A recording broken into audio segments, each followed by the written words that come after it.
ఓం శ్రీ శివానంద గురుభ్యో నమ. శ్రీ ఆంజనేయ పరబ్రహ్మణే నమ. ఆత్మబంధువులు ఆత్మస్వరూపులైన అందరికీ నమస్కారం. ఓం నమో భగవతే శ్రీ శివానందాయ. శ్రీ నిసర్గదత్త మహారాజు వారి పాదాలకి ప్రణమిల్లుతూ నిసర్గదత్త మహారాజు వారితో ధ్యానాలనే పుస్తకంలో నుంచి 114వ చాప్టరు 3వ పేరా.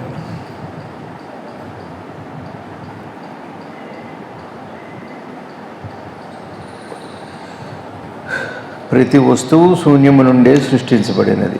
సృష్టికర్త అనువాడు లేడు. ప్రతి విషయము దానంతటదే జరిగిపోతున్నది. జ్ఞానిని గుర్తించుటకు ఒక నమూనా ఏమీ ఉండదు. ధ్యానము ద్వారా చైతన్యమునందు ఐక్యము చేయుము. గురువుగారి వచనమే నీ యొక్క నిజమైన గుర్తింపు. నీవు శుద్ధ చైతన్యము. ప్రతి ఒక్కరూ ఈ నిజమును ఎరుగుదురు. అయినను దేహంతో తాదాత్మ్యం చెందెదరు. ఆహారం యొక్క సారము ఎండిపోయినప్పుడు చైతన్యము మాయమగును. సూక్ష్మంలోనికి వెళ్ళుము. సూక్ష్మ శరీరమును క్షుణ్ణముగా అర్థం చేసుకును. అర్థము చేసుకునిన కానీ స్థూల దేహమును అర్థము చేసుకొనలేవు. చాలా లోతైన మాటలు చెబుతున్నారు శ్రీ మహారాజు వారు. విచారణ చేసుకుంటూ అర్థం చేసుకునే ప్రయత్నం చేద్దాం. ప్రతి వస్తువు శూన్యము నుండియే సృష్టించబడినది. సృష్టికర్త అనువాడు లేడు.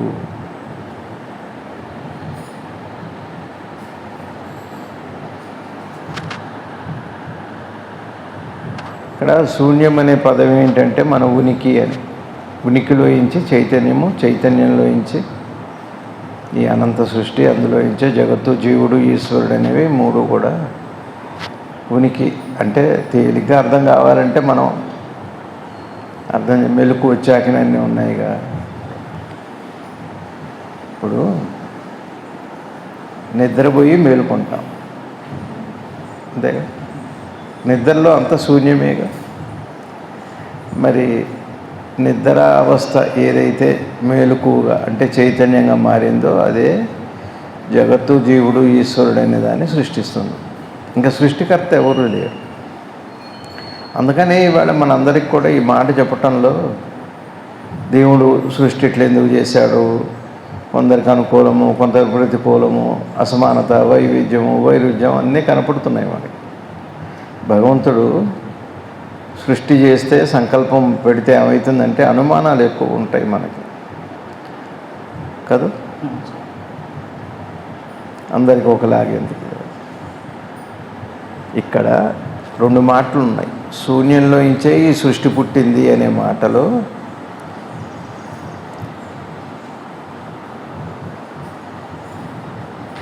ఇక్కడ భగవాన్ మాట కూడా ఒకసారి మనం సృష్టి సిద్ధాంతాన్ని గుర్తు చేసుకుంటే యుగవత్ సృష్టి అప్పటికప్పుడే జరిగేది. అప్పటికప్పుడే అంటే ఏ రోజుకి ఆ రోజే, ఏ క్షణానికి ఆ క్షణమే. అయితే మనకి జాగృతం 24 గంటల్లో 18 గంటలు జాగృతం ఉండేటప్పటికి ఇది నిలబడి ఉంది అని అనిపిస్తుంది. ఈ నిలబడి లేదు, కదిలి వెళ్ళిపోతుందని తెలియాలంటే కూడా లోపలికి వెళ్ళాల్సిందే. ప్రతి వస్తువు శూన్యము నుండే సృష్టించబడినది. నిద్రలో ఏం లేవు కదా. నిద్రపోయినప్పుడు నిద్రలో మనకేమైనా ఉన్నాయా? గాఢ నిద్రలో ఉన్నాయా? ఏంటి? శూన్యమే కదా. పొద్దున్నే మెలకు రాగానే అన్నీ కనపడుతున్నాయి. సరే, మన పాత వాళ్ళు కావచ్చు, కొత్త వాళ్ళు కావచ్చు, గతం కావచ్చు, భవిష్యత్తు కావచ్చు, అదే వర్తమానం కావచ్చు. ఈ మూడు కూడా భూత, భవిష్యత్తు, వర్తమానాలన్నీ కూడా చైతన్యంలో భాగమే. అవి సృష్టించబడ్డాయి. మళ్ళా ఉపసంహరించబడుతుంది. రాత్రి అయ్యేటప్పటికి లయమవుతుంది. పొద్దున్న అయ్యేటప్పటికి సృష్టి, స్థితి, లయము ఇవి నిరంతర ప్రక్రియ. మూడు వేరు కాదు. కానీ శూన్యంలో నుంచే ఈ సృష్టి ఏర్పడింది అంటే మనం చెప్పేటప్పుడు వరుసలో ఏం చెబుతామంటే 18 గంటలు లేచి ఉంటున్నాం కాబట్టి ఎక్కువ సమయం ఉంటుంది. అందులో స్వప్నం కొద్దిగా ఉంటుంది, కొద్దిసేపు నిద్ర ఉంటుంది. చాలా తక్కువ, ఓ 2 గంటలే నిద్ర ఉండేది. చాలా తక్కువైంది నిద్రే. ఎక్కువ కాలం ఎక్కువసేపు ఉండేది స్వప్నమే ఎక్కువ ఉంటుంది. అంటే 8 గంటల్లో 6 గంటలు అందరికీ కూడా స్వప్నం ఉంటుంది. ఒకవేళ స్వప్నం లేకపోయినా గాఢ నిద్ర ఉండకపోవచ్చు. కొంతమందికి స్వప్నాలు రావు, కళలు రావు, గాఢ నిద్ర ఉండదు. అయితే గాఢ నిద్ర 2 గంటలే కాబట్టి చాలా తక్కువ అది. ఎవరైనా గాఢ నిద్రపోయేది 2 గంటలే. అందరికీ నిద్ర అనే మాటకు వస్తే 2 గంటలే. ఇది బాగా గుర్తుపెట్టుకుంటే తక్కువ సమయం ఉంది కాబట్టి. ఇప్పుడు ఎక్కువ సమయం ఏముంది? జాగృతమే ఉంది. తక్కువ సమయమేమో గాఢ నిద్ర ఉంది, ఎక్కువ సమయం కదా. సరే, మనం దేన్ని ప్రామాణికంగా తీసుకుంటాం? ఏదైనా విషయానికి వస్తే ఎక్కువసేపుదే ప్రామాణికంగా తీసుకుంటాం. మనసు లక్షణమే అది. ఎక్కువ ఏది ఉందో దాన్నే ప్రామాణికం, ఏది తక్కువ ఉందో అది తర్వాత ప్రాముఖ్యత దానికి వస్తుంది. కాబట్టి మనకి ఏది ప్రామాణికంగా ఉందంటే లేచున్నది పడుకునేంత వరకు. అట్లనే నిద్ర కూడా లేచున్న దాంట్లో భాగమైంది. నిద్ర కూడా లేచున్న దాంట్లో భాగమైంది. అంటే మన నిద్ర మన మెలకువలో భాగమైంది. కానీ జాగ్రత్తగా చూస్తే ఈ నిద్రలోనే నిద్రలో స్వప్నము, నిద్రలో జాగృతము, నిద్రే ఆధారం. శూన్యంలో ఇంచే ఈ 2 వచ్చినాయి. గుర్తేంటి? మెలకు వచ్చినాయి. కాబట్టి ఇలా జాగ్రత్తగా అర్థం చేసుకోవాలి. అయితే మరి నిద్రలోనే తక్కువ, ఇవి ఎక్కువ ఉన్నాయి. కాబట్టి జాగ్రత్తగా ఆలోచిస్తే నిద్రాస్థితిని అనుసరించే సృష్టి, స్థితి, లయము అంటే జాగృతము ఉంది. కాబట్టి అర్థమవుతుందా? కష్టంగా ఉందా? అర్థమవుతుందా? నిద్రలో ఉంది కాబట్టి, మెలకు అందులోనే భాగం కాబట్టి శూన్యంలోంచే వచ్చింది అనుకుంటే మనకి కొంత అర్థమవుతుంది. ప్రతి వస్తువు శూన్యము నుండే సృష్టించబడినది. సృష్టికర్త అనువాడు లేడు. ఇక్కడ సృష్టికర్త ఎవరో కాదు, మన గాఢ సుషిప్తే, మన గాఢ నిద్రే సృష్టికర్త. అంటే సృష్టికర్త అంటే అర్థం ఏంటి అంటే, ఎందులోంచి ఏది పుడుతుందో. అసలు సుషిప్తి అంటే భగవాన్ మాట గుర్తు తెచ్చుకుంటే, నిద్రావస్థలో మనసు పరమేశ్వరుడితో ఉంటుంది, తనతో ఉంటుంది, నిర్మలంగా ఉంటుంది అన్నారంటే దాని అర్థం అదే సృష్టికర్త. మనసే సృష్టికర్త. కాబట్టి మనసు పొద్దున్నే వస్తుంది, నిద్రలో పోతుంది. శూన్యమే, అందులో ఇంచే ఇది వచ్చింది.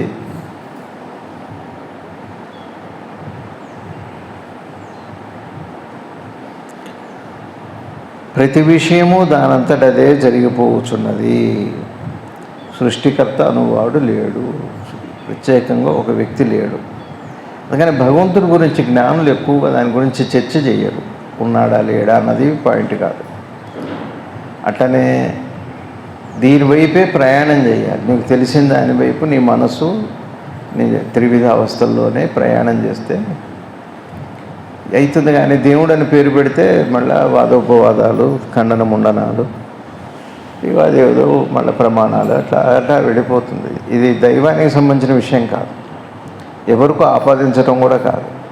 నీలో ఏం జరుగుతుంది, సృష్టి ఎలా జరుగుతుంది, స్థితి ఎలా జరుగుతుంది, లయం ఎలా జరుగుతుంది, ఈ 3 నీలో ఎలా జరుగుతున్నాయి చూడు చాలు. ఆ తర్వాత దేవుణ్ణి అది అర్థమైన తర్వాత ఉన్నాడా లేడా, ఎట్లా ఉన్నాడు, ఇదంతా ఎవరు నడుపుతున్నారని. సరే, మనందరం ఎవరు కూడా దేవుణ్ణి చూడలేదు, ఉన్నాడని నమ్మాం, అది మంచిది. ఆయన సర్వశక్తివంతుడు, ఆయన మనకు అన్నీ ఇస్తాడని కూడా మనకు విశ్వాసం, అది మంచిదే. అట్లానే వెళ్ళాలి. కానీ మనం ఏ భగవంతుడికైతే ఆపాదిస్తున్నామో ఆ భగవంతుడు కూడా మనకి గుర్తు రావాలంటే మనకు మెలకువ రావాలి, చైతన్యం కావాలి. చైతన్యం లేకుండా భగవంతుడు ఎటు గుర్తొస్తాడు? ఇప్పుడు గాఢ నిద్రపోతున్నప్పుడు భగవంతుడు ఏడి? మరి ఇంత ప్రేమ, నా కుటుంబం, నాకు డబ్బు అంటే ఇష్టం, పదవి అంటే ఇష్టం, కీర్తి అంటే ఇష్టం, ఇవేవి నిద్రలో. ఇక ఏ ఆలోచన రావాలన్నా మనసులో మెలకువ అయితే రావాలి. కాబట్టి మూల కారణం ఏంటి? సృష్టికి మూల కారణం చైతన్యమే. చైతన్యం అన్నా ఎరుకన్నా అవన్నీ ఒకటే పేర్లు, రకరకాలుగా వాడినా కూడా మనం అర్థం చేసుకోవాలి. ఒక కోమాలో ఉన్నాడు అనుకోండి, ఎవరు కోటీశ్వరుడు అనుకోండి, ఆయన పోనీ నా 10 గుళ్ళు కట్టించారనుకోండి, ఆయన పెద్ద సంతానం ఉందనుకోండి, ఎప్పుడు తెలుస్తాయి అవి? కోమాల నుంచి బయటకు వస్తేనే తెలుస్తాయి. కోమాలు ఉండగా తెలిసేది కదా. నాకు నిన్ననే అనిపించింది, బాగా అర్థం చేసుకొని చూడండి. అసలు కళని ఇప్పుడు ఇది నిజమా అబద్ధమా ఈ సృష్టి అంటే మాయ, మిథ్య అన్న. మిథ్య కదా. మిథ్య అంటే అర్థం ఏంటి? లేదని కాదు. మాయ అంటే లేదని కాదు.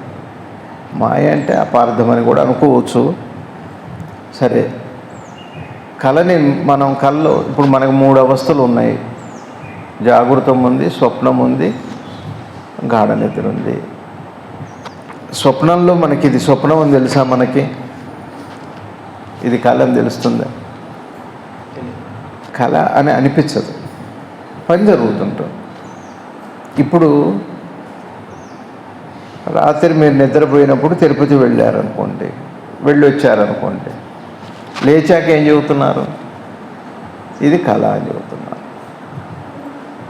అవునా కాదు? ఇది కళ అని చెబుతున్నారు కదా. అంటే కళ అంటే ఏమిటి అన్నదానికి మీకు ఒక తాత్పర్యం తెలుసు. కళ అనే లక్షణం కూడా ఎప్పుడు వచ్చింది? మెలకువలో వచ్చింది. నిద్రలో నిద్ర అనే లక్షణం లేదు, కళలో కళ అనే లక్షణం, కళ అనే లక్షణం లేదు. జాగృతంలో జాగృతం అనే లక్షణం ఉంది కదా, ఆ లక్షణమే మిగిలిన వాటిని అంటుంది. కానీ కళలో ఇది కళగా గుర్తించే ఒక లక్షణం లేదు అసలు కదా. ఉందా? మరి కళ్ళలో ఈత కొడతాం, గాలిలో ఎగురుతాం, స్కూల్కి వెళ్తాం, అయ్యో వస్తాయి కళ్ళు, అవన్నీ బాగానే ఉన్నాయి. కళ అనుకోని నిజమే అనుకొని పనిచేస్తున్నాం, అంత బాగానే ఉంది.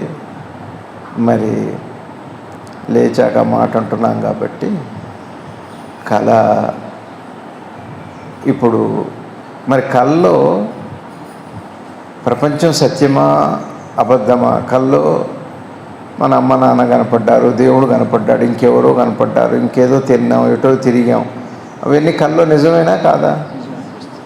నిజమే కదా. ఇది ఇప్పుడు జాగ్రత్తగా ఇది అందరూ చేయవలసిందే. ఈ చిన్న టెక్నిక్ చేయవచ్చు.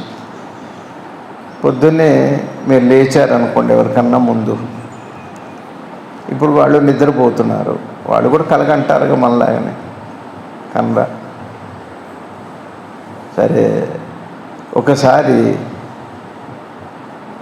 అటు చూడండి, కాసేపు నిద్రపోయేవాళ్ళని చూడండి. నిద్రపోయేవాళ్ళని చూసిన తర్వాత వాడు మెలకు వచ్చాక అడగండి, మీకేమైనా కళ వచ్చిందా అడగండి. చెబుతారుగా ఏదో ఒకటి, తిరుపతి వెళ్ళినట్టో, అత్తగారింటికి వెళ్ళినట్టో, ఏదో అత్తగారు చాలా మర్యాద చేసినట్టు కళ వచ్చిందంట కదా. ఇప్పుడు ఈ రెండింటిని పెట్టుకొని మళ్ళా నిద్రపోతున్నప్పుడు మళ్ళా చూడండి, కలగంటున్నారు కదా వాళ్ళు. మరి వాళ్ళు అత్తగారింటికి వెళ్ళారు కదా, సుష్టుగా తిన్నారు కదా, అత్తగారి మర్యాదని అనుభవించారు కదా. ఇప్పుడు ఆ నిద్రలో అతను అనుభవిస్తూనే ఉన్నాడుగా కల్లో. సరే, ఇప్పుడు మీరు లేచున్నారు కదా, ఇదే జ్ఞానం అంటే. జ్ఞానం అంటే అర్థమేంటి? కల్లోంచి బయటికి రావటం. కల్లోంచి బయటికి రావటం ఎట్లా? కల్లో ఉండే మన కళని తెలియదు. ఇప్పుడు వాడిని చూస్తుంటే వాడు అత్తగారింటికి వెళ్ళాడు, అత్తగారు గారెలను వెన్నపూసగా పెట్టారు, మధ్యాహ్నం స్నాక్స్ శుభ్రంగా తింటున్నారు, బాగుంది, వాళ్ళు కలగంటున్నారు. ఇప్పుడు వాడి ప్రపంచం వాళ్ళలోనా వాడి బయట? మీరు చెప్పండి. వాడు చెప్పలేడు ఆ విషయం, వాడికి అది లోపలే బయట. అది లోపల బయట, బయట లోపలిది. వాడి బయటదంతా లోపల చూస్తున్నాడు, కానీ వాడు లోపల చూస్తున్నంతా కూడా బయటదే. అయితే ఇది కానివ్వండి, ఒక నిద్రపోతున్న వాడిని, కలగంటున్న వాడిని మీరు చూస్తే కలవరిస్తుంటే తెలుస్తుంది వీడు కలగంటున్నాడు అని. కలవరించినప్పుడు తెలియదు మనకి, ఏదో కళ అయితే ఉంటూనే ఉంటుంది. లేచి చెబుతారు నాకు కళ వచ్చింది అని కదా.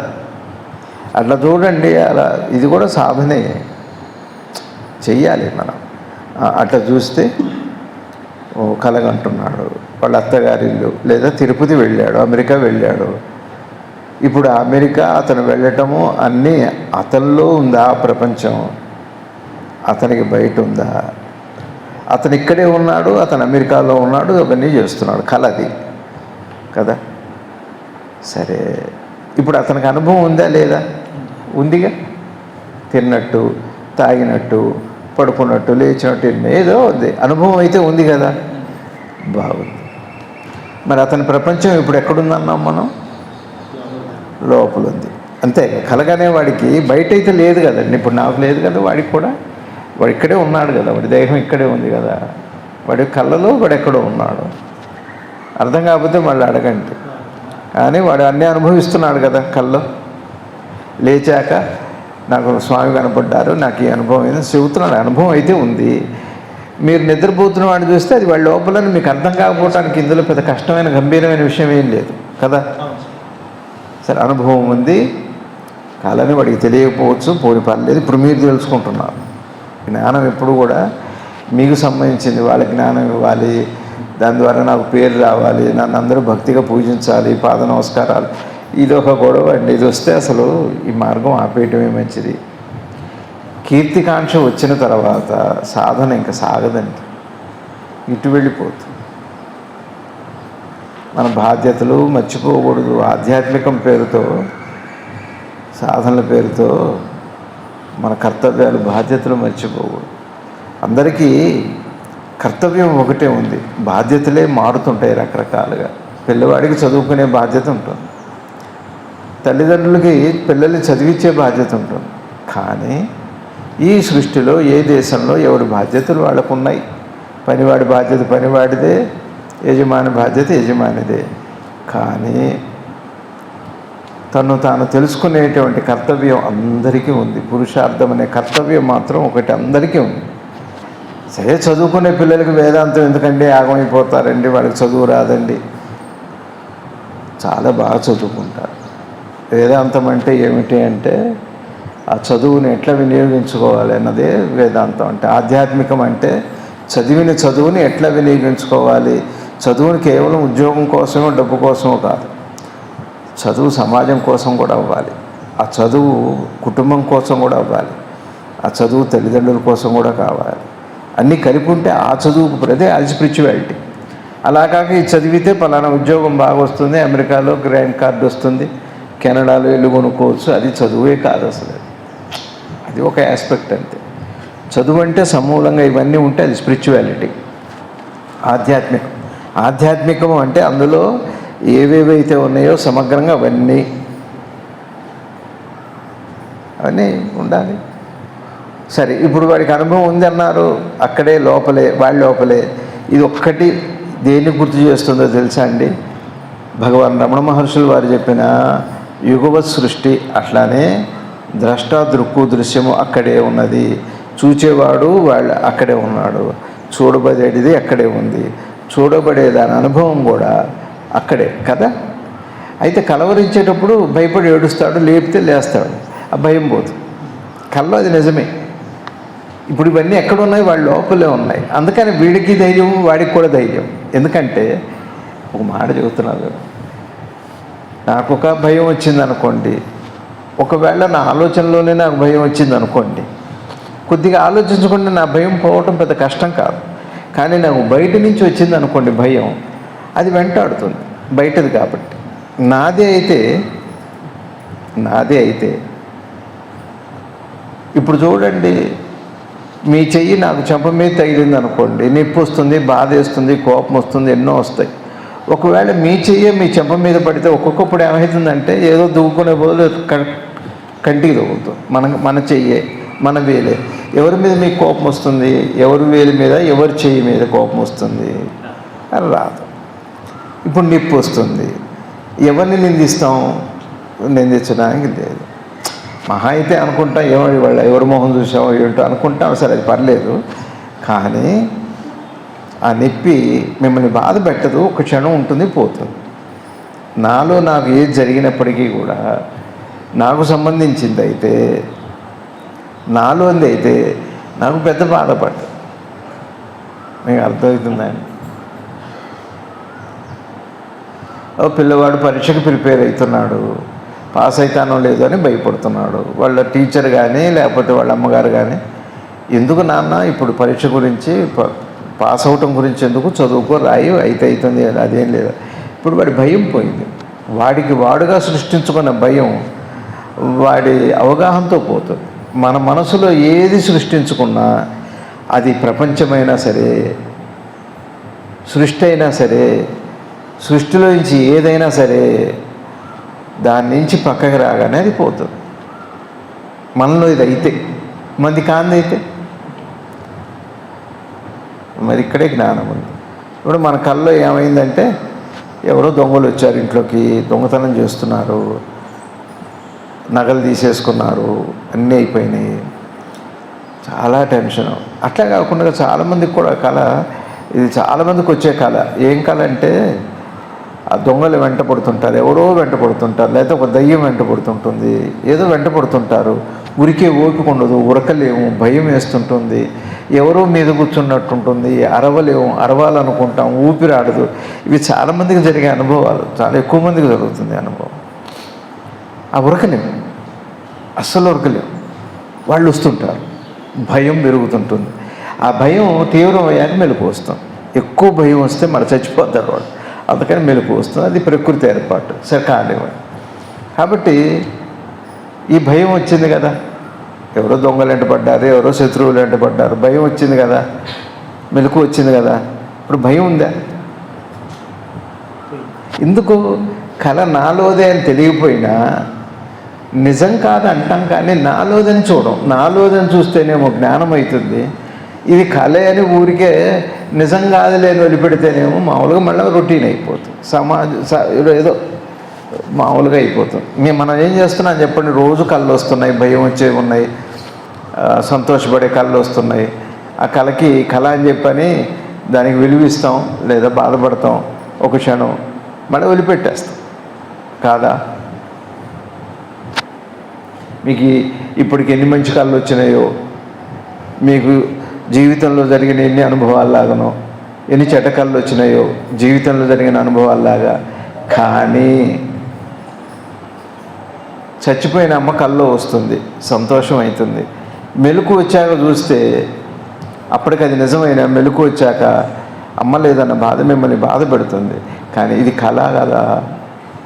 మనం ఏం చేస్తామంటే కళ్ళు అమ్మ వచ్చింది అంటాం, కానీ అమ్మ రావటం కళ వరకు తీసుకుంటాం. కానీ కళని మనం నా లోపలే జరిగింది, నా అమ్మ నేనే, నేను నేనే, నా సంతోషం కూడా నేనే, ఇది ఎక్కడ జరిగిందంటే నేను నిద్రపోతున్నప్పుడు నా లోపల జరిగింది. అక్కడికి మొదటి మెట్టు అది. ఆ తర్వాత అట్లా వచ్చాక ద్రష్ట దృక్కు దృశ్యము అంటే మనం కలగనేటప్పుడు మూడు మనమే, మూడు. కానీ కల్లో విడిగా కనపడేటప్పటిగా వేరంటాం, అది వేరు విషయం. అది లేచిన వాడు చూస్తే తెలుస్తుంది వేరే ఒకటే అన్నది.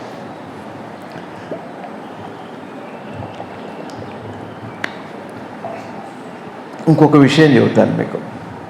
మీ పిల్లలు నిద్రపోతున్నారు, సరే వాడికి ఒక కళ వస్తుంది అనుకోండి. ఆ కళలో కుక్క వెంటపడుతుంది, ఒక కుక్క పుల్లో వెంటపడుతుంది. వాడి పరిస్థితి ఏమిటప్పుడు? ఆ కళలో భయం వస్తుందా రాదా? సరే మీకు ఏదో తెలిసింది, వాడు కలగంటున్నాడు, ఏదో పీడకల అని తెలిసింది, మీకు భయం వేస్తుందా? ఎందుకని? ఆ లోపల జరుగుతుంది, నిజం కాదు, అది మిథ్య, అది వాడి సృష్టి, అది మనో సృష్టి. అది ఒప్పుకున్నారా? మాస్టర్ మీకు అర్థమైందని చెప్పింది. అటు చూడకండి, మీకు అర్థమైందా మాస్టర్? మీకు వాళ్ళకి అర్థమైతే ఏంది, అర్థం కాకపోతే కొంచెం ఎవరికి అర్థమైంది కాదని కాదు ఇక్కడ ప్రశ్న. చూడాలి ఇవన్నీ. నిద్రపోతుంటే లేపుతాం, మహా అయితే కలగంటే దిష్టి తీస్తాం, బొట్టు పెడతాం అంటే అవి కాదు అసలు. మనం అనుభవించే కళలో ఈ ప్రపంచం బయటదే అయినా మందే అయినా కళను ఒక పేరు పెట్టి నిజం కాదని అనుకొని కళే కదా అనుకొని వదిలిపెడుతున్నాం. కానీ లేచిన తర్వాత భయం అదంతా పోతుంది కళే అనుకొని అంటాం. కానీ నాలోనే ఇదంతా జరుగుతుందన్న ఒక్క క్షణం అట్లా లోపలికి వెళ్ళగలిగితే అక్కడ ద్రష్ట దృక్కు దృశ్యం ఒకటి అన్న విషయానికి రెండో స్టెప్ అక్కడ జరుగుతుంది. అది వెళ్ళం మనం చాలా క్యాజువల్. మన జీవితం మనకి చాలా సామాన్యమైన జీవితం అయిపోయింది. లేస్తున్నామా, తిన్నామా, పడుకున్నామా, ఏవో పొరలాడామా, ఏవో ఉంటాయి. మా అయితే కీర్తి వస్తుంది, నువ్వు గొప్పవాడు అంటావు, నువ్వు జ్ఞాని అంటారు, నువ్వు బాగా పుస్తకాలు రాస్తావు అంటారు. ఇవన్నీ ఏమవుతుందంటే నిన్ను చిన్నగా నిన్ను ప్రకృతి ఏం చేస్తుందంటే తన వైపు లాక్కోవటానికే ఈ ఆకర్షణలు, ఈ మాయలన్నీ కూడా. కీర్తి వైపు వెళ్ళకూడదు. మీరు ఎంత గొప్పవాళ్ళైనా, ఎంత జ్ఞానులైనా, ఎంత ఉపాసకులైనా రెండో కంటికి తెలియకూడదు. అంటే అసలు మీకు కూడా తెలియకూడదు. మీరు జ్ఞానాన్ని మీకు తెలియటం ఏంటి? జ్ఞానికి జ్ఞానం తెలుస్తుందా? మీకు అర్థమైందా ఈ విషయం? కళ గురించి అర్థమైందా? అటు చూడండి. మీరు ఈసారి నిద్రపోతున్నప్పుడు లేపి అడక్కండి, ఏం కలగంటున్నారండి. వాడు కలగంటున్నట్టు మీకు తెలుస్తుంది. ఏమంటే మాకు ఎడ తెలుస్తుందండి వాడు కలగంటున్నట్టు, గాఢ నిద్రలో ఉన్నట్టు ఏమైనా సంకేతం ఉందా? ఉంది. కలగంటున్నప్పుడు గుడ్డు కదులుతుంటాయి. ఒకవేళ డీప్ స్లీప్ అయితే కళ్ళు కదలవు, ఇంతే తేడా. కళ్ళు కదులుతున్నాయంటే ఏదో చూస్తున్నాడు వాడు. ఎక్కడ? వాళ్ళ లోపలే. ఏంటది? అన్నీ వాడికి భిన్నంగానే, కానీ వాళ్ళు ఒకటిగా. వాటిని చూసేవన్నీ వాటికి భిన్నంగానే, కానీ జాగ్రత్తగా చూడండి. వాడు చూసిన తిరుపతి వాడికి భిన్నంగానే చూస్తున్నాడు, కానీ ఆ తిరుపతి వాళ్ళు ఒకటి. ఇది జ్ఞానం అంటే, లోపలికి వెళ్ళే విధానం ఇది. విచారణ మార్గం అంటే సృష్టికర్త అనువాడు లేడు. ప్రతి విషయము దానంతట అదే జరిగిపోవచ్చున్నది. ప్రతి విషయము. ఇప్పుడు మనం తిరుపతి వెంకటేశ్వరం తిరుపతి వెళ్ళామంటే దర్శనం చేసుకోవాలంటే ఎంత ఏర్పాటు ఉంది చూడండి. మరి కల్లో ఏర్పాటు ఎవరు చేస్తున్నారు? ద్రష్ట దృక్కు దృశ్యము ఒకటే అయినప్పుడు దాని కార్యం కూడా అదే అవుతుంది. మీ కళే నిర్ణయిస్తుంది దానికి సంఘటనలన్నీ కూడా. భయపడాలా, నవ్వాలా? కల్లో మీకు పులి వంట పడుతుంది అనుకోండి, నవ్వుతారేంటి? మీరు ఆ కల్లో రాత్రి నవ్వాలా లేదా అది నిర్ణయిస్తుంది. సృష్టికర్త అంటూ ఒకడు లేడు. ఒక మాట చెబుతున్నానండి.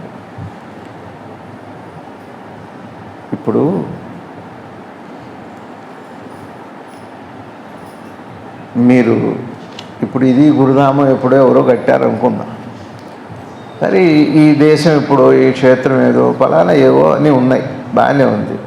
మీరు మీ కల్లో చూసే మీ ప్రపంచాన్ని ఎవరు సృష్టించారు? ఎప్పుడు సృష్టించారు? ఆ సృష్టికర్త ఎవరు? ఆ రోడ్లు ఎవరు వేయించారు? ఆ ప్రయాణాన్ని ఎవరు కల్పించారు? ఒకసారి ఆలోచించండి. ఊరికే కలగలగల అనుకోవద్దు. డీపుగా చూడాలి, నిశ్చితంగా చూడాలి. దానంతట అదే జరిగిపోతుంది. ఇప్పుడు మీరు చూడండి, అది కూడా చెప్పే పోయినసారి. మీరు తిరుపతి వెళ్తారు, దర్శనం చేసుకుంటారు, తర్వాత ఎక్కడికి వెళ్తారు? తిరుపతి నుంచి ప్రోగ్రాం ఉందా లేదా?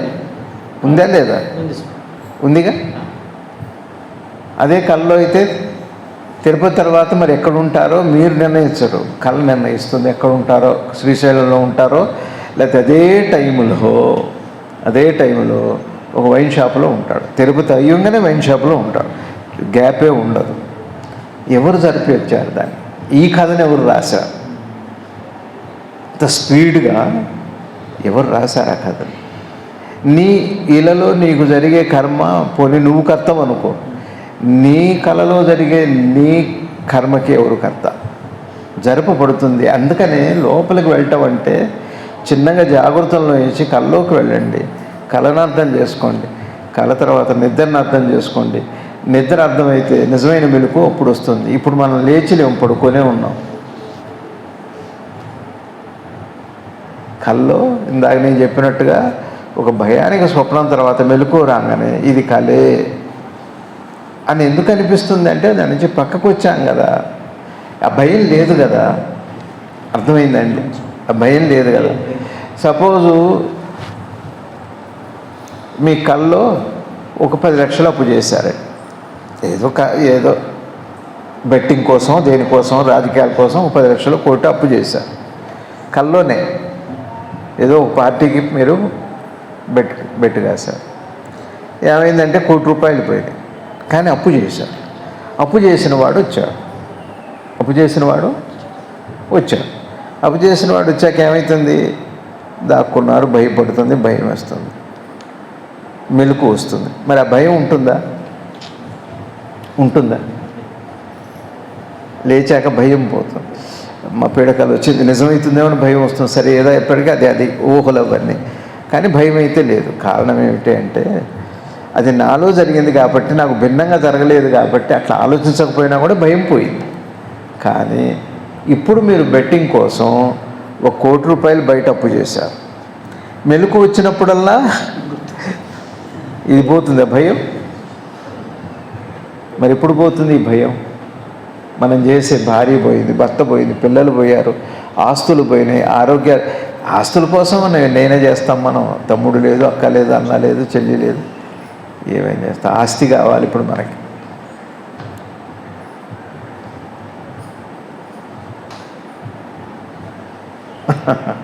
అయ్యో సినిమాలో చెప్పినట్టు. సరే పోన్లేండి, ఆ గొడవ మనకెందుకు. కానీ ఇప్పుడు మరి మీరు లేవంగానే ఒక భార్య పోయిన వాడికి కల్లో భార్య పోతే లేచాక భయం లేదు, బాధ లేదు. కానీ నేను బయట భార్య పోయిన వాడికి బాధ ఉంటుందా? ఉండదా? రోజు ఉంటుంది. కల్లో వచ్చిన బాధ, భార్య పోయిన బాధ కల్లో ఉండి మెలకు రాగానే పోతుంది, ఆ రోజుతోనే పోతుంది. కానీ జాగృతంలో జరిగే కల్లో ఇది ఒక కళ, జాగృత స్వప్నం. ఇది ఈ స్వప్నం ఎట్లాంటిది అంటే వెంటాడుతూనే ఉంటుంది. ఆ భార్య పోయింది, బతికున్నంతకాలం బాధపడుతూనే ఉంటాడు. భార్య లేదు, భార్య లేదు. కల్లో అయితే అట్లా ఉండదు. అసలు ఒకటికి 30 ఏళ్ళకి భార్య పోయింది అనుకోండి, 30 ఏళ్ళ భార్య పోతే 80 ఏళ్ళు బతికుంటే 50 ఏళ్ళు భార్య లేని జ్ఞాపకాలతోనే చచ్చిపోతాడు, బాధపడుతూనే పోతాడు భర్త కానీ భార్య కానీ. ఒకవేళ కల్లో భార్య పోయినట్టు కళ వస్తుంది అనుకోండి, రెండో కల్లో రెండో పెళ్లి చేసుకున్నట్టు రావచ్చు, చేసుకోనట్టు రావచ్చు, అసలు భార్య గుర్తు కూడా ఉండకపోవచ్చు. కళ యొక్క గొప్పతనం అది. తమాషాగా అది మనసు వదిలితే బాధ ఉండదు, మనం వదిలితే బాధ ఎప్పటికీ పోదు. మనం వదులుతున్నాం కానీ మనసు వదలట. ఆ మనసు వదిలే విధానమే కళ అంటే. మనసు ఎట్లా వదులుతుంది దాన్ని, విషయాన్ని. అందుకనే కల్లో భయం మనకి మెలకు రాగానే ఎందుకు పోతుంది అంటే మనసు వదిలింది కాబట్టి. మనం వదల్లా, మనం వదిలితే పోదండి. ఇప్పుడు మనం ఏం చేస్తున్నాం? మన జీవనంలో కలిగే బాధలు, సుఖాలు, సంతోషాలు మనం వదలాలనుకుంటున్నాం, వైరాగ్యం ఉంటున్నాం, మంచి మాటలు అంటున్నాం. దానికి కారణం ఏంటి అంటే మనసులో రాల అనుభవం. సరే ఇక్కడికి వెళ్ళి ఇకపోతే ఇట్లా మనని బాధ పెడుతున్నాయి కాబట్టి మరి ఎట్లా పోతాయండి? ఈ స్వప్నంలో బాధలు ఎట్లా పోతాయి? ఈ స్వప్నంలో బాధలేమో కంటిన్యూటీ ఉంది, ఆ స్వప్నంలోనేమో డిస్కంటిన్యూటీ ఉంది, వెరైటీ ఉంది. కల్లో వెరైటీ ఉంది, కంటిన్యూటీ ఉంది కానీ వెరైటీ ఉంది. ఇక్కడ కంటిన్యూటీ ఉంది, వెరైటీ ఏం కనపడట్లేదు. ఎట్లా పోతుంది ఈ బాధ? ఎట్లా పోతుంది? భగవాన్ చెప్పారు కదా, అదేమో తాత్కాలిక స్వప్నం, ఇది దీర్ఘకాల స్వప్నం, జాగృత స్వప్నం. అది సుషుప్తిలో వచ్చే స్వప్నం. అది కలే, ఇది కలే. కానీ ఈ కళ ఎక్కువసేపు ఉంటుంది, ఈ కళ తక్కువసేపు ఉంటుంది. ఈ కళలో మార్పులతో కూడింది. కళ్ళలో నుంచి మెలకు రాగానే పోతుంది. మరి ఈ కళ్ళు అంటే తమాషా ఏం జరుగుతుందంటే, ఒక కళ్ళలో మెలకు రావటం అంటే అర్థం ఏంటో తెలుసా అండి? ఒక కళ్ళలో ఒక చోటు ఉండి రెండో కళ్ళకు వచ్చి ఇంకో చోటు ఉంటున్నాం. అట్లా మారినట్టే ఆ కళని మొత్తం పూర్తి చేసుకొని 3-4 కళ్ళు మళ్ళీ ఒక దీర్ఘ స్వప్నంలోకి వెళ్ళదు. ఒక కళ కంటిన్యూ అవుతుంది. ఇది మెలకు అంటారు, ఇది స్వప్నం. నీకు అర్థమైందో అర్థం కాలేదు. ఒక క్షణం తిరుపతిలో ఉంటారు, ఇంకోసారి అత్తగారింట్లో ఉంటారు, ఇంకో కళ్ళు మీ ఊళ్ళో ఆఫీసులో ఉద్యోగం చేస్తున్నట్టు 4 కళ్ళు వస్తాయి. ఇక 5వ కళ ఒకటి ఉందండి. మనకి మెలకు వచ్చింది అనుకుంటాం, అది స్వప్నంలో భాగమే. ఆ తర్వాత అది కంటిన్యూ అవుతుంది, అది జాగృతమే కానీ అది కూడా స్వప్నమే. కానీ ఈ స్వప్నంలో భయం పోదు. మీరు ఎట్లా పోగొట్టుకోవాలన్నా పోదు. మరి ఎట్లా పోతుంది భయం చెప్పండి? ఇందాక నేను చెప్పినట్టుగా నిద్రలో, స్వప్నంలో నాలోనే జరుగుతుందని గుర్తుపట్టాలి. ఇది కల కదా అని తేలిక వదిలిపెట్టకుండా నేను అనుభవించిందంతా కూడా నేనే సృష్టిని, లయాన్ని, కర్త కర్మక్రియ నేనే, ద్రష్టదృక్కు దృశ్యము నేనే అని చిన్నగా అవగాహన చేసుకోండి. కళని చేసుకొని అట్లానే మరి మాకు తెలియట్లేదండి, నిద్రపోతున్నవాడు కలగనేవాడిని చూడండి. వాడు చూసేదంతా వాడి లోపల కాదా? బయట అయితే కాదు కదా. ఒకవేళ బయట అయితే నాకు కనపడాలి, బయట కాదు.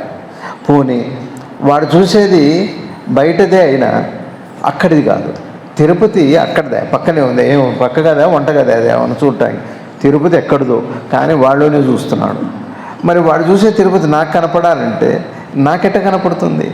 ఎప్పుడైనా సరే దూరమైన దగ్గరైనా తనలోదైతేనే అన్నీ ఒకటైపోతాయి. ద్రష్టాదృక్కు దృశ్యం అంటేనే దూర దేశ కాలాలు లేవు అని.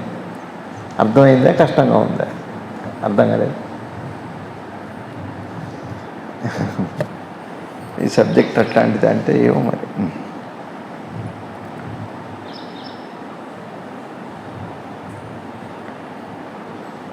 ఇప్పుడు తిరుపతి మనకి 800 మైళ్ళ దూరంలో ఉందనుకోండి, 1000 మైళ్ళ దూరంలో ఉందనుకోండి. మరి వాడు క్షణంలో లోపల చూస్తున్నాడు. వాడు చూసేది ఒకవేళ నేను చూడగలిగితే తిరుపతి అక్కడ లేదు కదా, వాడు లోపల కాబట్టి వాడు చూడగలిగాడు. ఇప్పుడు నాకు అది బయటది కాబట్టి నేను ఇక్కడ ఎట్లా చూడగలుగుతా? అంత దూరం వెళ్ళాలి కాదా? లోపల దూరాలు, దేశాలు, కాలాలు ఏమీ లేవు. ద్రష్ట, దృక్కు, దృశ్యం అన్నీ ఒకటే. స్వప్నం దాన్ని బాగా మనకి నిరూపణ, దాన్నే ప్రమాణంగా అన్నారు. నిరూపణ అంటే ఎట్లా పోతుంది ఈ భయము అంటే, ఈ స్వప్నాన్ని బాగా ఈ అనుభవాలు, కర్త, ద్రష్ట, దృక్కు, దృశ్యము, కర్త, కర్మ, క్రియ అన్నీ కూడా ఈ లోపల నా లోపలే పుట్టి నా లోపలే ఖర్చు. అక్కడ భక్తికి పరాకాష్ట, యోగానికి పరాకాష్ట, విచారణకి పరాకాష్ట. అప్పుడు వచ్చాక ఏమవుతుంది అంటే, ఈ స్వప్నం ఏదైతే ఉందో, కొన్ని స్వప్నం కాదు నిజమే అనుకోండి, ఈ జాగృతం నిజమే అనుకుందాం, మనకి స్వప్నం అనిపించలేదు, ఏం పర్లేదు. కానీ ఇక్కడే అని తెలిసిన తర్వాత ఇంక భయం ఉంటుంది. ఇక్కడిది కాదు బయటది అనేటప్పటికి నిజం అనిపిస్తుంది. కల్లో నిజం అనిపించట్లా, లోపలిదే అని అనిపించకపోయినా కూడా భయం పోతుంది. అట్లానే ఇక్కడిది కూడా ద్రష్టాదృక్కు దృశ్యం ఒకటే అని తెలియపోయినా, ఇది కలే అని తెలియపోయినా, నా లోపలే ఇదంతా జరుగుతుంది, ఇది బయటది కాదు, అది మిథ్య మాత్రమే అంటే ఆధారపడ్డదే, నా మీదనే ఆధారపడ్డది ఈ సృష్టి, జగత్తు, జీవుడు, ఈశ్వరుడు అని ఎప్పుడైతే అర్థమవుతుందో అన్ని భయాలు, బాధలు, దుఃఖాలు సమస్తం పోతాయి. జ్ఞానిని గుర్తించుటకు ఒక నమూనా ఏమీ ఉండదు. జ్ఞానిని అసలు గుర్తుపట్టలేం. మీరు భక్తుని గుర్తుపట్టచ్చు. వాడి బొట్లో, వాడి బట్టలో, వాడి ఆహార్యమో ఎట్లనో వాడు భక్తుడై ఉండొచ్చు, ఫలానా భక్తుడై ఉండొచ్చు, వైష్ణవుడై ఉండొచ్చు, శైవుడై ఉండొచ్చు, అయ్యప్ప భక్తుడు ఏదో చెబుతారు. ఒక యోగిని గుర్తుపట్టచ్చు పోనీ ఆహార్యాన్ని బట్టి, కానీ జ్ఞానిని గుర్తుపట్టలేరు. ఎవరిలాగానే ఉంటాడు జ్ఞాని. జ్ఞాని ఇప్పుడు జిడ్డుకృష్ణమూర్తి గారు బ్రహ్మజ్ఞాని అన్నారు గురువు గారు. ఆయన అనుకుంటాం మనం ప్యాంట్ వేశారు, షర్ట్ వేశారు, సరే మన వాళ్ళు ఎవరు బొట్టు పెట్టారు అనుకోండి, అది వేరే విషయం. ఆయన చూస్తే జ్ఞాని అంటారా? మన ఆ జ్ఞానిగా ఎవరు ప్యాంట్ షర్ట్ వేసుకున్నాడు, మోడర్న్గా ఉన్నాడు అని అంటారు. బూట్లు వేసుకుంటారు, సాక్స్ వేసుకుంటారు. అదే ఆయన జ్ఞాని ఎవరంటారు? జిల్లేళ్ళ మూలమ్మని జ్ఞాని ఎవరంటారు? కొంత భగవాన్ని అంటే అనవచ్చు, కొంత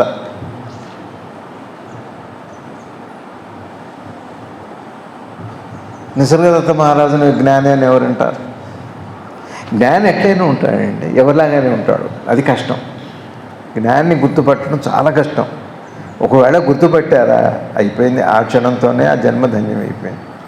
జ్ఞాని సాహచర్యం దొరకటం చాలా కష్టం అండి. సాంగత్యం అర్థం కాకపోయినా పర్లేదు, ఈ సబ్జెక్ట్ అర్థం అయితే అర్థం కాకపోతే, ద్రష్ట, దృక్కు, దృశ్యం ఒకటే తెలిస్తే తెలియపోతే, జాగృతం కూడా స్వప్నమే తెలిస్తే తెలియపోతాయి, స్వప్నం కూడా జాగృతం తెలిస్తే తెలియపోతాయి, సుషుప్తి అన్నిటికీ మూలం శూన్యమే అని తెలిస్తే తెలియపోతాయి. నీకేం తెలిస్తే అన్నీ తెలుస్తాయో,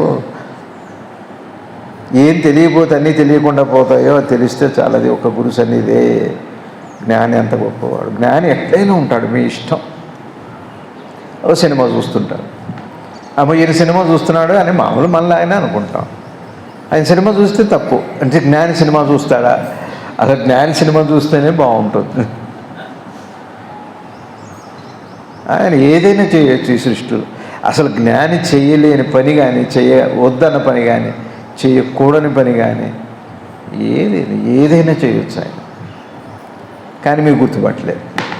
జ్ఞానికి ప్రత్యేకమైన నమూనా లేదు. ఒక యోగికి వస్తే నమూనా ఉంది. జుట్టు పెరగవచ్చు, ఇట్లా ముళ్ళు వేయచ్చు, ఏవో ఉండొచ్చు. భక్తుడికి కూడా కొంత నమూనా ఉంటుంది, కానీ జ్ఞానికి ఉండదు. భగవాన్ చూడండి ఎట్లా ఉంటుంది. ఒకసారి భగవాన్ పైన ఉన్నారు. సరే ఎవరో వెళ్ళారు భగవాన్ దర్శనానికి. వెళ్ళిన తర్వాత ఆయన ఎక్కడున్నారు అని అన్నారు. కూర్చోండి వస్తారన్నారు. ఆయన మట్టి దొక్కుతున్నారు, భగవాన్ ఏదో చేస్తున్నారు. ఆ కాసేపు అయిన తర్వాత ఎవరు వచ్చారు, వచ్చి ఏంటి మీరు ఇంకా ఇక్కడే ఉన్నారు అని కలవలేదు, మాట్లాడలేదు అంటే రాలేదు వస్తాను అన్నారు. సరే వీళ్ళ బండ మీద కూర్చున్నారు, భగవాన్ కాళ్ళు కడుక్కొని వెళ్ళి వారే వీరని అన్నట్ట. ఆవిడ అరిచాట, అదేంటి అక్కడ ఇప్పుడు నాకు తెలియదు కదా అన్నట్ట. భగవాన్ అయినా మీరైనా చెప్పొచ్చుగా, అంటే జ్ఞాని నేను అని మెడలో వేసుకోవాలి, మూర్ఛలో వాళ్ళు వేసుకుంటారు కదా, అట్లా జ్ఞాని వ్యక్తంగా భక్తుడు వ్యక్తం అవుతాడు. జ్ఞాని అస్సలు వాడు ఎట్టయినా ఉండొచ్చండి, వాడు జ్ఞాని అన్నవాడు అస్సలు గుర్తుపట్టలేదు. అది తమాషా. గుర్తుపట్టే సంస్కారం, గుర్తుపట్టే ఆ ఆ చిత్తశుద్ధి అనండి, పవిత్రత వస్తే వాడి జన్మ కడజన్మ, అది ఇంకా తర్వాత జన్మ లేదు, ఆ క్షణంతోనే అయిపోయింది. జ్ఞాని సాహచర్యం దొరకదు, ఎన్ని కోట్ల తపస్సు ఫలమో అది జ్ఞాని సమక్షం. సరే అది మాట అన్నారు. అందుకని జ్ఞానిని గుర్తించడానికి ఒక నమూనా ఏమి ఉండదు, వాడిని మాత్రం మీరు గుర్తుపట్టలేరు. వాడికి తెలియచ్చు, తెలియకపోవచ్చు, మీకు తెలిసింది కూడా వాడికి తెలియకపోవచ్చు. వాడికి తెలిసింది ఈ సృష్టిలో బ్రహ్మకు కూడా తెలియదు, బ్రహ్మాది దేవతలకు కూడా తెలియంది మాత్రమే తెలిసినవాడు జ్ఞాని. దేవతలు కూడా వారి సన్నిధికి వస్తారు, జ్ఞాని సన్నిధికి. కానీ మీకు తెలిసిన వారం తెలియకపోవచ్చు, మీకు తెలిసిన ఇంగ్లీష్ రాకపోవచ్చు, మీకు తెలిసిన భాష రాకపోవచ్చు, మీకు తెలిసిన పురాణాలు ప్రవచనాలు పాండిత్యం వాడికి లేకపోవచ్చు జ్ఞానికి. కానీ దేని నుంచి అన్నీ పుట్టినాయో ఆ పుట్టుకి పుట్టుక ఆయన జ్ఞాని. అందుకని జ్ఞానికి నమూనా లేదంటున్నారు ఆయన. ధ్యానము ద్వారా చైతన్యమునందు ఐక్యము చేయము. ధ్యానము ద్వారా చైతన్యమునందు ఐక్యము. ఇక్కడ ధ్యానము ద్వారా చైతన్యమునందు ఐక్యము చేయము. ఎట్లా ధ్యానం చేస్తారు చెప్పండి. ఇప్పుడు నిసర్గదత్త వారు అంటున్నారు, ధ్యానం చేసి మీ చైతన్యంలో చైతన్యాన్ని కలపండి అంటున్నారు. చెప్పండి, ధ్యానం చేయండి. తెలుసా ధ్యానం ఎలా చేయాలో మనకి? తెలీదా? ఏం చెప్పండి. చెప్పిన బోధని ఏదైతే ఇదంతా కళ అని, ఇదంతా కళ. ధ్యానం అంటే చైతన్యం అంటే బోధే. బోధని బాగా అర్థం చేసుకుంటే చైతన్యదే ధ్యానం, బోధే ధ్యానం. ఇక్కడ ధ్యానం అంటే విధానం మనం కళ్ళు మూసుకోవటం, మెడిటేషను, ఏదో నామస్మరణ, అది ధ్యానమే. కానీ అది కాదు, మీకు బోధ అర్థమైతే అదే ధ్యానం అవుతుంది. సరిగ్గా ఇప్పుడు మీకు చూడండి, ఇంట్రెస్టింగ్ ఏదైనా వింటున్నప్పుడు అది ధ్యానమే అంటారు. ఇప్పుడు మీరు ఏదైనా చెబుతుంటే వింటలేదనుకోండి, మన ఇంట్లో ఏమంటారు, ఏంటి పరధ్యానంగా ఉన్నారేంటి అంటారు. అంటే మీరు వినేటప్పుడు ఉన్నది ధ్యానమే, మీరు చూసేటప్పుడు ఉన్నది ధ్యానమే. అక్కడ చూస్తున్నారు అనుకోండి, ఏంటో చూస్తున్నారు, ఏంటి పరధ్యానంగా ఉన్నారేంటి, చూసేటప్పుడు అదే మాట అంటారు, వినేటప్పుడు అదే మాట అంటారు. మాట్లాడేటప్పుడు ఒకటి మాట్లాడబోయి ఒకటి మాట్లాడామనుకోండి, ఏంటో పరధ్యాసగా మాట్లాడుతున్నారు ఏంటి అంటారు. పరధ్యానమన్నా పరధ్యాసన్నా ఇక్కడ బోధే ధ్యానము. మీరు బాగా వినగలిగితే, శ్రద్ధగా వినగలిగితే గురువు యొక్క బోధ, జ్ఞాని యొక్క బోధే ధ్యానం. మళ్ళీ విడిగా చేయడానికి ఏం లేదు అక్కడ. మీకు అర్థమైతే అయిపోయింది, పూర్తి అయిపోయింది, మీ ప్రయాణం పూర్తి అయిపోయింది. ఎఫర్ట్లెస్ అది. తర్వాత దాన్ని ఏమంటారు, స్ట్రెయిన్లెస్. స్ట్రెయినే ఉండదు. వినటానికి ఏమన్నా స్ట్రెయిన్ ఉందా? నచ్చకపోతే స్ట్రెయిన్ ఉంటుంది. సినిమా చూస్తున్నాను స్ట్రెయిన్ లేకుండా, గుంటూరు కారం అని.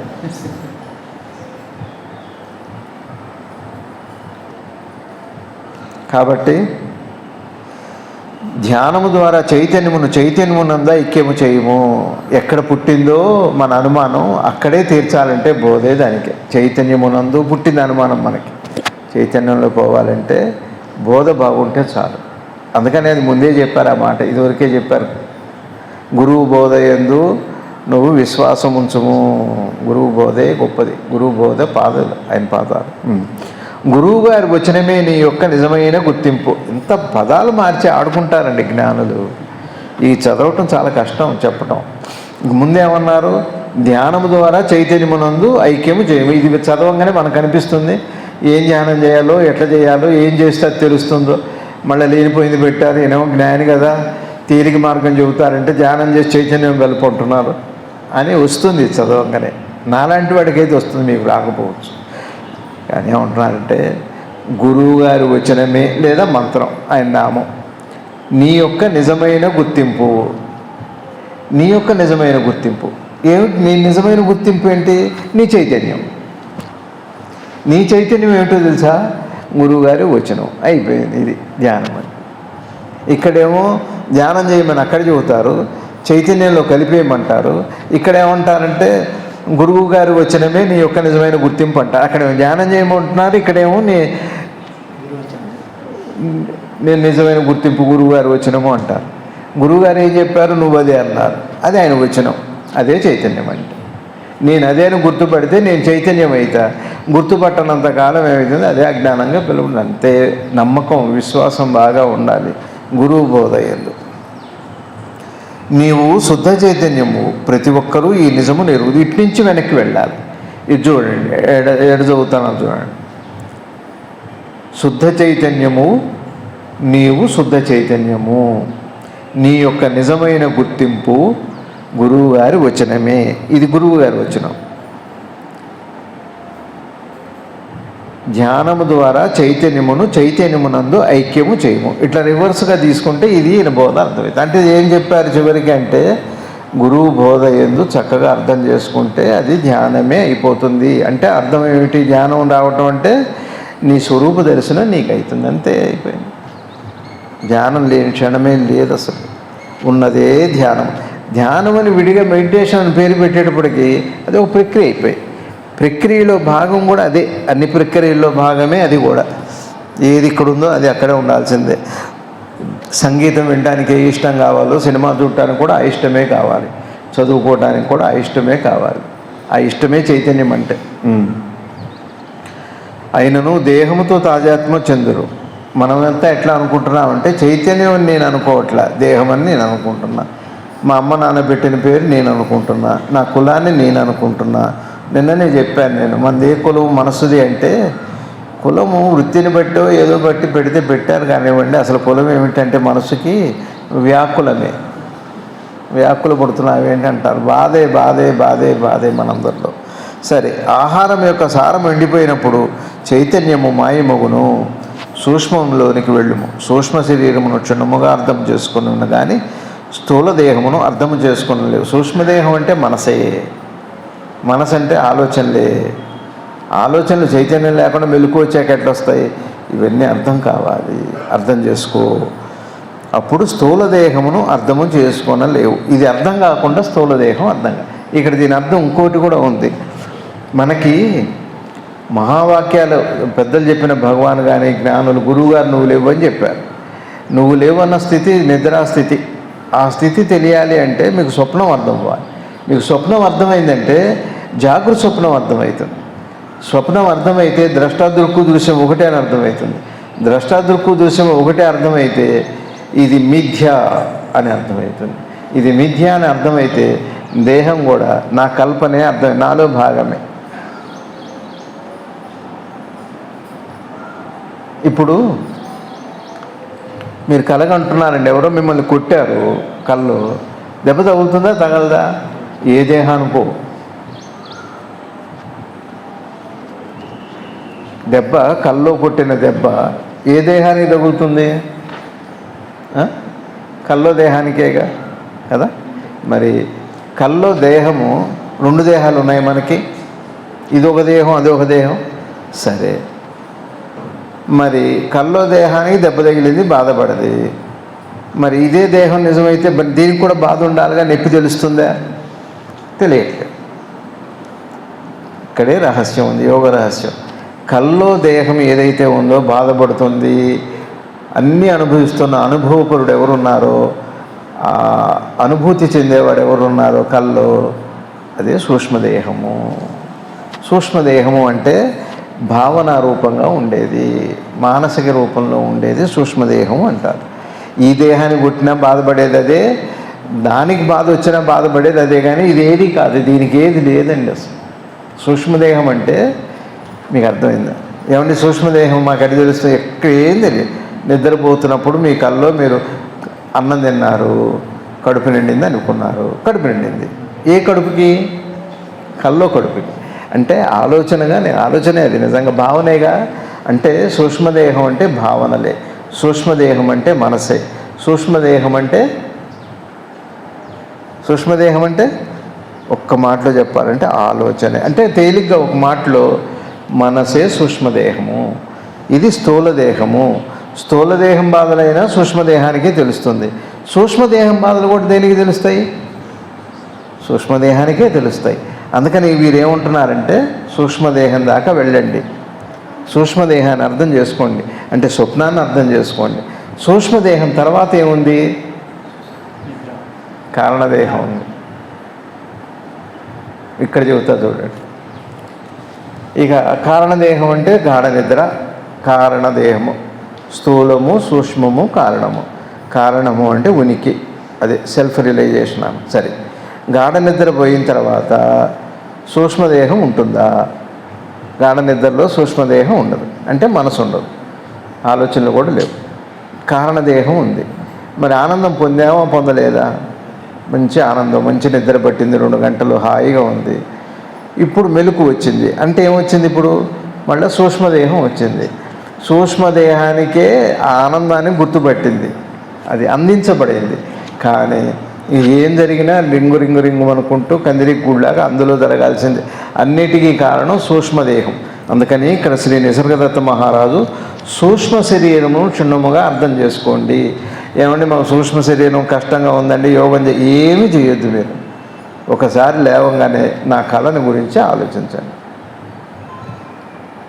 ఒక్కసారి నిద్రపోయేవాడి కళను చూడండి. కళ ఏంటో చూడక్కర్లా, వాడికి ఎక్కడ జరుగుతుందో చూడండి, వాడి అనుభవం ఎక్కడ జరుగుతుందో చూడండి. కొద్దిగా మైండ్ ఉంటే చాలు కదా. సూక్ష్మదేహం అర్థమైతే కానీ అటు కారణదేహం అర్థమవుతుంది, ఇటు స్థూలదేహం అర్థమవుతుంది. లేకపోతే ఇప్పటికి ఈ దేహంతో మనకు ఉన్న తాజాత్మత ఇక అందుకనే పైన చెప్పారు. ఏం చెప్పారంటే, నీవు శుద్ధ చైతన్యము, ప్రతి ఒక్కరూ తమ నిజమును ఎరుగుదురు, అయినను దేహముతో తాజాత్మం చెందెదరు. ఇప్పుడు మనకేమైంది? సూక్ష్మ శరీరం తెలియకపోవటం వల్ల నేను దేహం అనుకుంటున్నాను, ఈ దేహం తాలూకునే నిజం అనుకుంటున్నాను, ఈ దేహం తాలూకు అదే సత్యం అంటున్నాను. అలా కాదు, ఇది మిథ్య. అంటే ఒక సూక్ష్మదేహం మీద ఆధారపడ్డ స్థూలదేహము, కారణదేహం మీద ఆధారపడ్డ సూక్ష్మదేహము. ఈ జ్ఞానము కానీ అజ్ఞానం కానీ సూక్ష్మదేహం దగ్గరే ఉన్నాయి. మీకు ఏదన్నా ఉంటే సూక్ష్మదేహంలో జరగాల్సిందే, కారణదేహంలో తెలియక్కర్లేదు. కారణదేహాన్ని శోధించి సూక్ష్మదేహం ఇటు స్థూలాన్ని అటు కారణాన్ని అర్థం చేసుకొని బయటపడుతుంది. అది జ్ఞానం అన్నారు. ఇది వాటి బోధ, చాలా అద్భుతమైన బోధ. యోగం ఉంది ఇందులో. సరే, ఏం అర్థం కాలేదు చెప్పండి, మీకు అర్థం కాని వాళ్ళు ఎవరన్నా? తప్పు లేదు, ఏం అర్థం కాలేదు నేను చెప్పింది. కళలో ఉన్న భయం మెలుకుతో పోతుంది, కళ్ళతో పోవట్లా. కళ్ళను అర్థం చేసుకోండి అంటున్నా. అందుకే కళ్ళలో ఉన్న భయం మెలుకుతో పోతుంది కదా. మెలుకుల్లో ఉన్న భయం ఎట్టపోతుంది అంటే కళ్ళను అర్థం చేసుకుంటే. మనకి ఇంకా కళ అర్థం కాల, కళను అనుభవిస్తున్నాం అంతే. కళ ఏమిటో తెలియదు. కళ అర్థమైందంటే మీ సూక్ష్మదేహం మీకు అర్థమవుతుంది. అది శ్రీ నిసర్గదత్త మహారాజు వారి చాలా జీవితంలో ఇవన్నీ. ఆ చిన్నపిల్లలు, చదువుకునే పిల్లలు కూడా చేయొచ్చు ఆ పని. అమ్మ నాకు ఈ కళ వచ్చిందని. మొన్న నాకెవరో ఒక పిల్ల చెబుతుంది, నువ్వు కళ్ళలోకి వచ్చావు అని చెప్పాను. పిల్లలు కూడా చెబుతారు కళ్ళు వచ్చినాయని. ఏం కళ ఎందుకు, కానీ కళగా భావించాలి. అది కళ్ళలోకి వచ్చావేంటి, పక్కనే పడుకున్న వాడు ఎట్లా వస్తాడు లోపలికి? ఇద్దరు పక్కనే పడుకొని భార్యతో చెబుతాడు, నువ్వు నా కళ్ళలోకి వచ్చావి, ఇద్దరం కలిసి తిరుపతి వెళ్ళాం. ఏం ఆయన దాకా రావటం, ఇద్దరు కలిసి తిరుపతి వెళ్ళటం, ఆవిడికి వింతగానే ఉంటుంది, వాడికి వింతే. కానీ కళ కింద మనమే జీవితాన్ని ఆధ్యాత్మికంగా చూడట్లేదు, జీవితాన్ని జీవితంగా చూస్తున్నాం, ఆధ్యాత్మికమైన. ఒకటే నేను మీ అందరినీ కోరుకునేది, బాధ్యతలు విస్మరించకండి. దేవుడి పేరుతో, భక్తి పేరుతో, ప్రవచనాల పేరుతో మీరు ఏం చేయాలో మీ పనులన్నీ గురువైన తర్వాత వాడే, దైవం కూడా తర్వాత వాడే, మీ బాధ్యతల తర్వాత. బాధ్యత శ్రద్ధగా చేయగలిగితే ఆధ్యాత్మికం అది అందుకనే కుటుంబ వ్యవస్థ, భారతీయ సనాతన ధర్మ వ్యవస్థ, కుటుంబ వ్యవస్థ చాలా గొప్పది.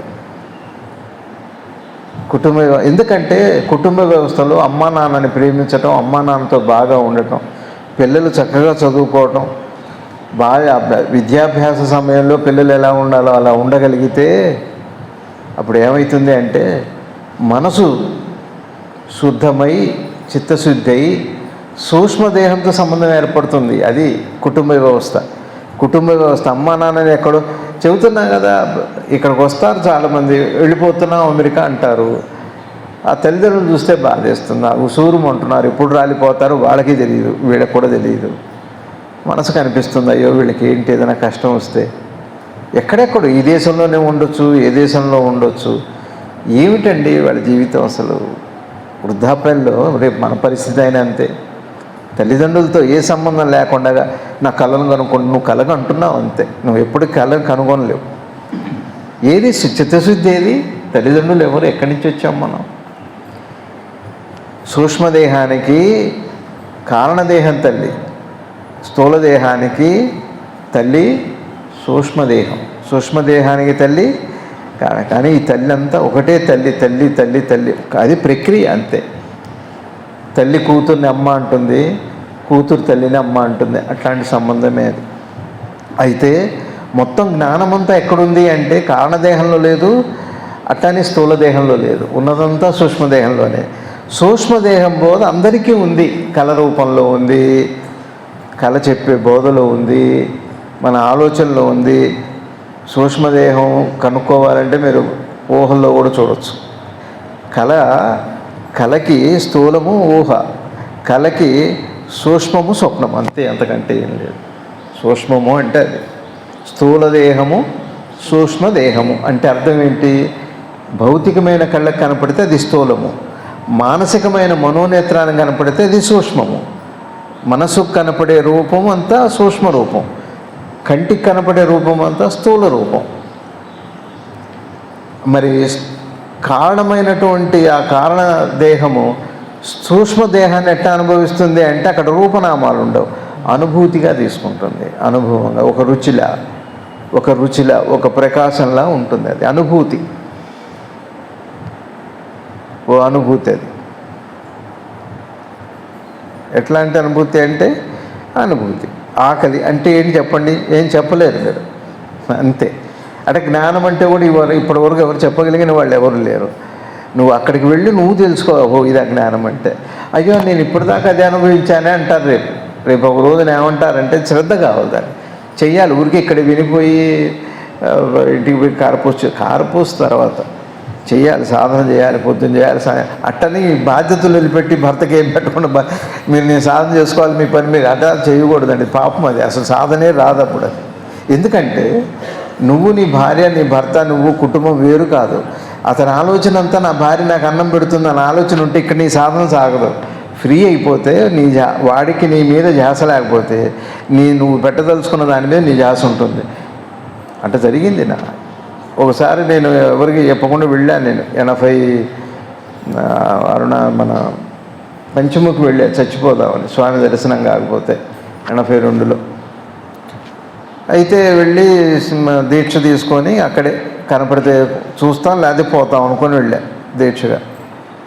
వెళ్ళిన తర్వాత అప్పుడు చెప్పకుండా వెళ్ళాను కదా, చెప్పకుండానే ఇది చెప్పకుండా వెళ్ళా. ఇక్కడ మా అమ్మ దీక్ష మొదలుపెట్టా. అబ్బాయి రావాలని ఆంజనేయ స్వామికి, అది గురువు గారికి, ఎవరికో ఏదో మొత్తానికి. అక్కడ నాకు మరి ఆయన ఎందుకు కూరుకుంటాడు? అన్నిట్లో అమ్మగా ఉన్నది, కొడుకుగా ఉన్నది, గురువుగా, దైవంగా ఉన్నది ఆయన అయితే. అక్కడ నాకు ప్రేరణ, ఇక్కడికి వీళ్ళకి ప్రేరణ. ఇప్పుడు అమ్మ ధ్యాస నీ మీద ఉంటే కొరబోతుందే మనకి. ఎవరో అంటున్నారే కొరబోతే. మరి నీ భార్యకి నువ్వు భర్తకి అన్నం పెట్టకుండా వాడికి వెయిట్ చేస్తుంటే వాడి మనసు నీ మీద ఉంటే నీ మనసు ఒక దాని మీద ఎట్లా ఉంటుంది? ఫ్రీ అయిపోవాలి, అన్ని బాధ్యతలు. అందుకని గురువుగారు అన్నారు, నేను పబ్లిక్కి టైం ఇస్తాను, నా టైం అర్ధరాత్రి నా ఇష్టం, 12 తర్వాత తెల్లవారుతో 5 వరకు నా పర్సనల్ టైం అన్నారు. వాళ్ళకి ఇచ్చాకనే, లేకపోతే వాడి చేసంతా గురువుగారు నాకు కడుపు నొప్పి వస్తుంది, నాకు ఆకలి అవుతుంది, కాస్త అంత ఏదైనా ఫ్రిడ్జ్ ఏర్పాటు చేయండి. ఇవే గొడవలు, ఈ గొడవే సరిపోతుంది గురువుకి. ఆయన చెప్పరు అనుకోండి, జ్ఞాని ఎప్పుడు చెప్పడు. జ్ఞానికి తెలియని క్షణం లేదండి, ఒక్కటే గుర్తుపెట్టుకుని. ఇంతమంది లేరు. జ్ఞాని దొరకటం చాలా కష్టం అండి. ఇంకెవరైనా దొరుకుతారు ఈ లోకంలో? డబ్బుతో లేకపోతే ఎట్లానో దత్తత కూడా తీసుకోవచ్చు, కానీ ఒక జ్ఞానిని మీరు ఏ రకంగానూ దైవానికి కూడా దొరకడు జ్ఞాని. త్రిమూర్తులకు కూడా జ్ఞాని అవసరం ఉంది, అంత గొప్ప స్థితి జ్ఞాని అని నిసర్గదత్త మహారాజ్ చెప్పారు. నమస్కారం, థ్యాంక్ యూ.